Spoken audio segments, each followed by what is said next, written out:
Hi, and welcome to the Commissioner's Report. I'm your host, Jeff Foley, and I'm joined by District 3 Commissioner Bill Braswell and Waste and Recycling Division Director Anna Wood.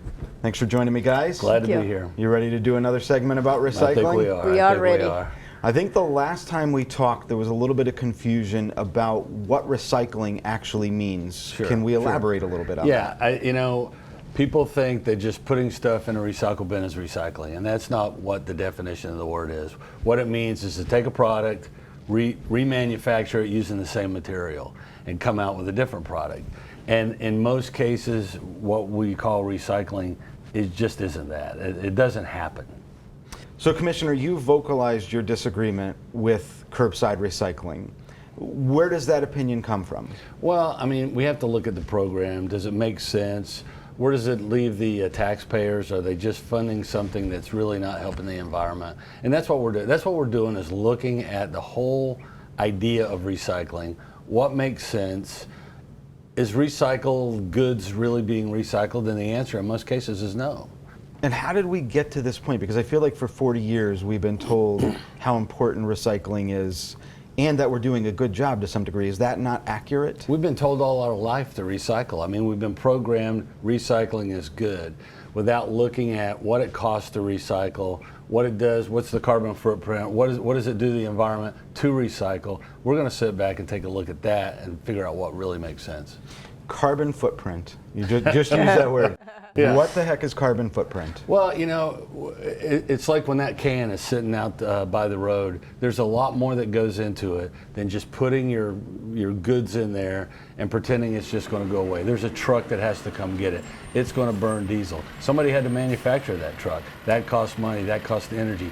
Energy is what's at stake here, and that's the whole point, is to reduce that.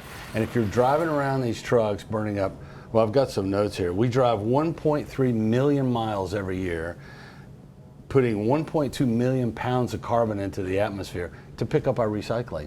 That, at some point you have to say that doesn't make sense anymore. There's this interesting idea of recycling plastic and using it to make new plastic, but manufacturers aren't necessarily interested in that, if I'm not mistaken. Is it less expensive to produce virgin plastic than it is to produce recycled plastic? Yes, it all depends. Having a steady flow of material is critical for manufacturing, and the only way that they can accomplish that is by acquiring virgin material. So if we open up the internet, the good old internet, obviously we can see that there's quite a few studies that show there is a significant benefit to recycling. If we go in the direction of pausing recycling or pausing the collection of recycling in the county, do we not expect that to be a detriment to the environment? Well, the one thing about Polk County, which is unique to a lot of places, we have this huge landfill.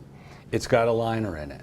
We can put our trash there. We know where it is. It's not in the environment. It's not leaching down into the aquifer. We know exactly where it is. So from an environmental standpoint, I don't think it gets any better than that. We've got over 150 years of landfill space today in Polk County. And with the idea that we can come back and mine it later on in the future, get those materials back out that are worth recycling, because their values will probably go up between now and then. The studies that you're referring to, those studies take into account a closed loop kind of recycling, that everything that is collected comes back in a new packaging product and a new product.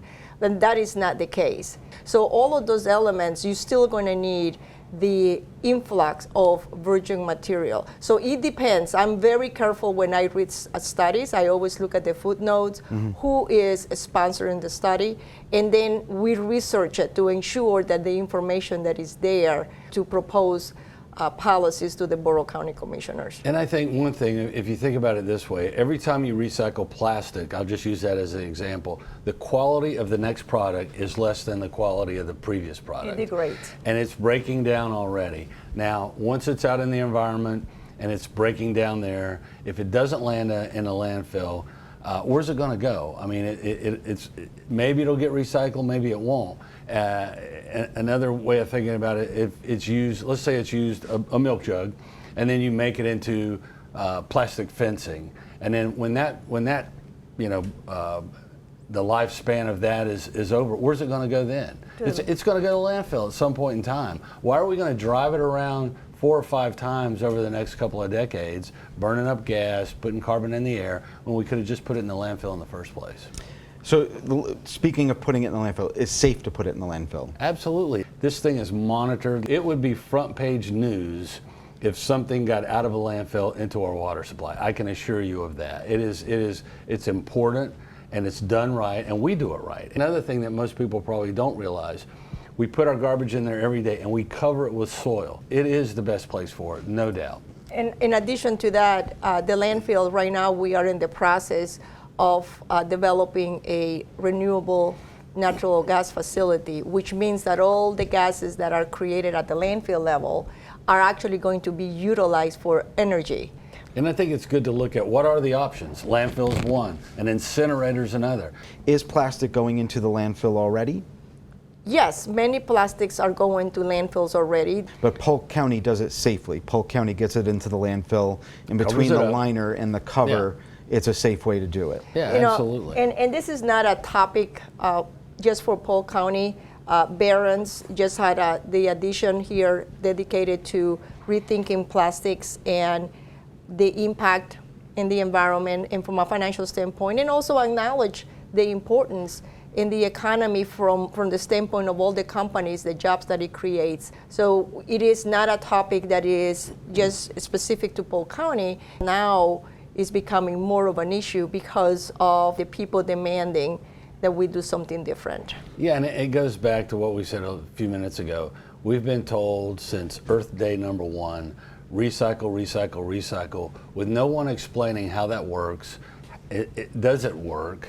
And we just assume, because we've been told it a million times in our lives that we need to recycle, that it's a good thing, when in fact maybe it isn't a good thing. Back in the 70s, we have to remember that times were different. The dynamics have changed. Before it was more of a local process, and now we have gone to the global process, and it has created a lot of challenges.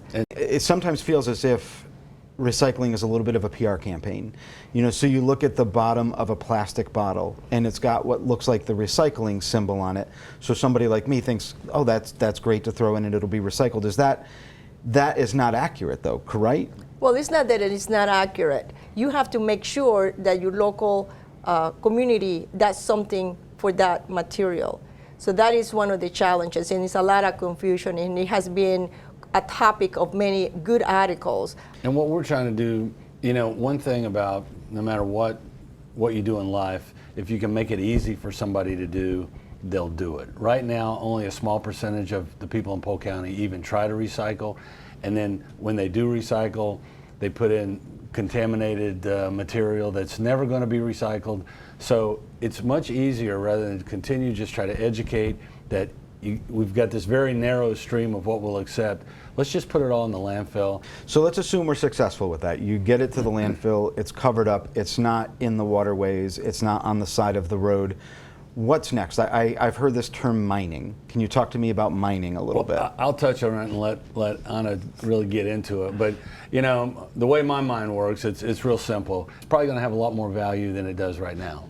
The mining goal is to ensure that the county has options in the future to do it, and to have that opportunity to harvest and recover materials that we have, like Commissioner Braswell stated earlier. Metals are very important. Materials become more scarce. This will be a solution, a potential solution for the county. And I think it's important to point out, when this thing is built out and once you start mining it, you're just opening up more airspace to continue using this footprint. And I think realistically this footprint can probably just carry on forever, because once you start mining it, now that's available to start putting the garbage over there, and you just rebuild it all over again. On top of the fact, half of what's out there right now is the soil that was used to cover it. So obviously we can get that back, which will free up a lot more space for more garbage in the future. We're just going to recycle this facility. Yes. So the cost to recycle is subsidized, but residents may see an increase in 2024. Am I correct in that? Well, yeah, because the reality of the world is they haven't seen any rate increase in 7 years, and the world has gotten a whole lot more expensive. We've done a lot of things, I think, for this next garbage contract that's going to reduce it's not going to reduce the cost, but it's going to keep the cost reasonable. Had we not done some of these things, the cost would, I mean, I don't know if it's going to double or triple or what, but it is going to be much more expensive. Just look at diesel fuel. You know, what's it, tripled, doubled? Labor is going sky high. So just those factors adding in to the cost of collecting garbage is going to make it a higher, more expensive contract. So I moved here a couple years ago from another part of the country, and I'm amazed at how low the rates for trash collection are compared to what they were where I came from. And that's why people move here. You know, our taxes are lower, our costs are lower, but they're going up, you know? Yeah. And that's just the reality of life. But yeah, I mean, we as a board, we realize your money is hard to come by. You know, you work hard, you want to keep your money. We don't want to be in your pocket taking as much as we can. And we try to figure out ways so you can keep your money and we can still operate efficiently and get the job done. There's no better way to protect the environment than doing this right here. I mean, you know, again, back to the carbon footprint, it reduces that, but it just goes in a safe place that's managed and we know where it's at. Anything you'd like to add to today's conversation before we wrap up? One last thing I want to add is we're doing this to educate the citizens. You know, we've had a little road show the other day, and I think everybody walked out of there going, wow, we had no idea. You know, it goes back to recycle, recycle, recycle with no thought as to what that means. Once it's explained to people, once they see what's at stake, once they see what our idea is, which I think is a better idea, they understand. But we're just asking people, open your mind, get educated. The people that do that come back to the landfill. And I do think it's important to reiterate that people will still have the option to recycle if they choose to. Absolutely. They would just have to hire a private The hauler. And we're going to make all that information available. Keep in mind, we're over a year away from implementing this process. So we've got lots of time. We want to get them educated. They'll have options if they really want to recycle, and we'll make that available. So we'll do one more episode of this to wrap up. Well, Commissioner Anna, I appreciate your time today. Thanks. We'll do it again soon. Yep. That's it for this episode of the Commissioner's Report. Thank you for tuning in. We'll talk to you soon.